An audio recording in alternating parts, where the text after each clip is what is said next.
Welcome back, Georgina. We are so excited for everyone to meet our next guest. He is local. He is a talented musician. He plays multiple instruments. And you know what? Before we meet him, his name is Jesse Karwat. We have some footage of some amazing music that he has put together, and we're the first person to hear it. So here it is, Jesse Karwat, Another.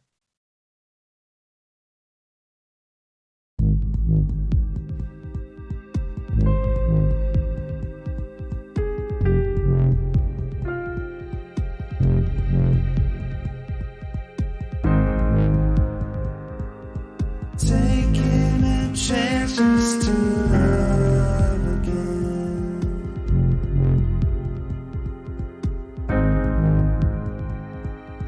Risking it all just to feel a friend.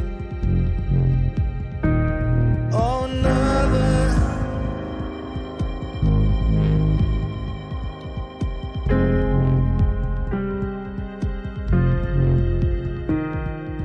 Warm embrace, touch the flames of another. When the night seems cold and you can't go home, you won't be far if you have another.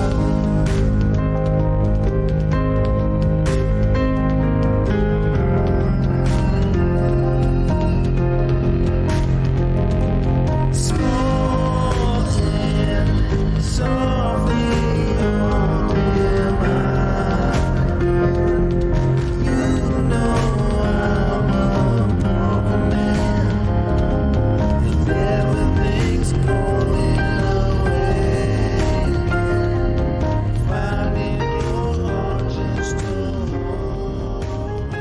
Oh my gosh, that was incredible. That was amazing. Jesse Karwat, welcome to Georgina Life. It's such a pleasure to have you.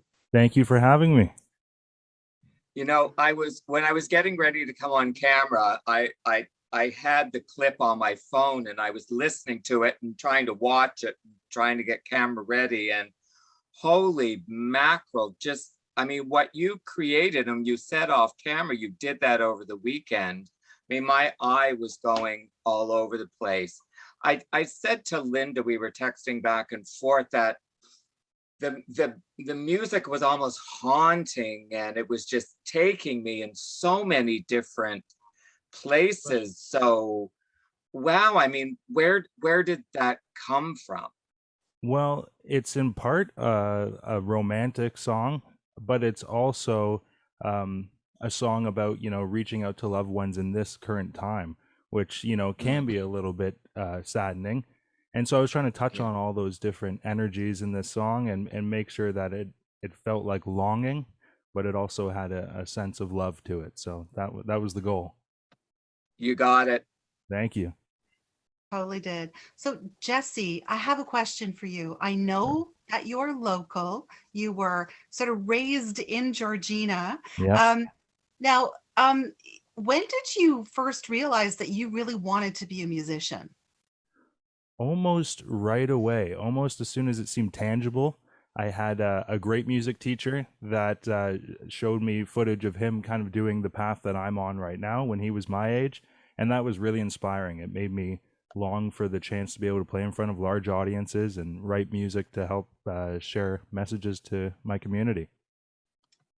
That's incredible. Well, so Jesse, do you draw from your own experiences? I mean, I know everybody asks an artist where where their motivation comes from, but is it, I get it. This is a tough time now. We're still, there's a bit of a disconnect, but I think it's fabulous to wake up and say, yeah, I just want to do this in front of millions of people and spread the word. Is there any place that you go as an artist to pull from? Yeah, for sure. I mean, mostly when I'm writing, the music tends to come first. I'm one of those people who thinks about the lyrics and how it fits with the energy of the music. But during this time, over the last couple of years, the lyrics have just been pouring in.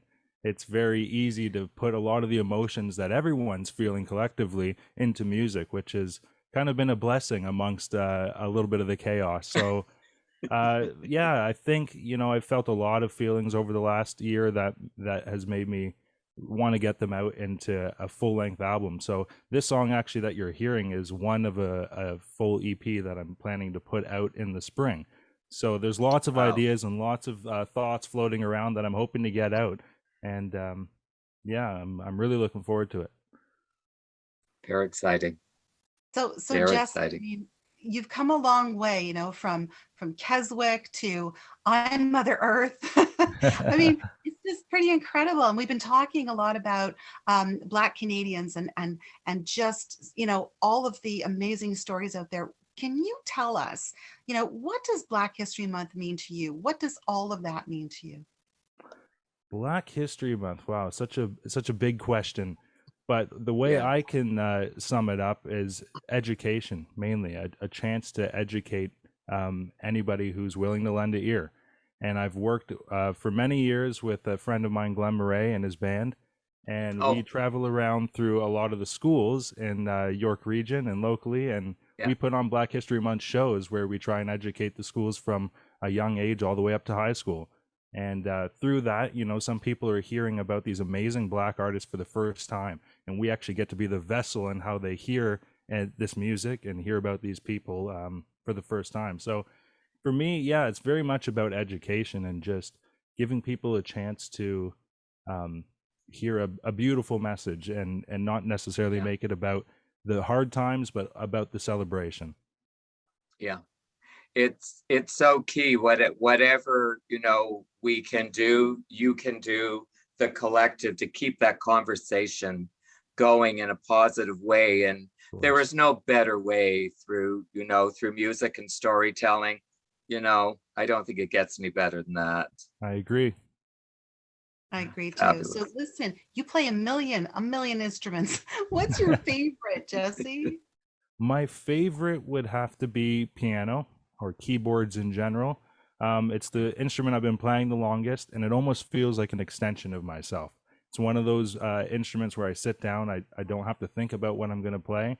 It kind of comes out of my mouth, of my fingers, sorry, like words do come out of my mouth. So in that way, definitely my favorite. And then behind that is percussion, just because, yeah, it's a lot of fun to be able to sit in the background of a band sometimes and just be the engine. No Yeah. kidding. That's amazing. So Gosh. Jesse, I have a question. If people want to get a hold of you, how do they do that? I'm on various different platforms. I'm on Instagram at Jesse Karwat, Facebook at Jesse Karwat, Twitter at Jesse Karwat, and Spotify at Jesse Karwat, and soon to be launching on all the music platforms under that name as well. That is Wow. absolutely fabulous. Jesse, thank you so, so much for sharing all of that with us and for being here. This is a treat. And listen, this is a treat Yeah. for you too. Here's more of Jesse Karwat. Small and softly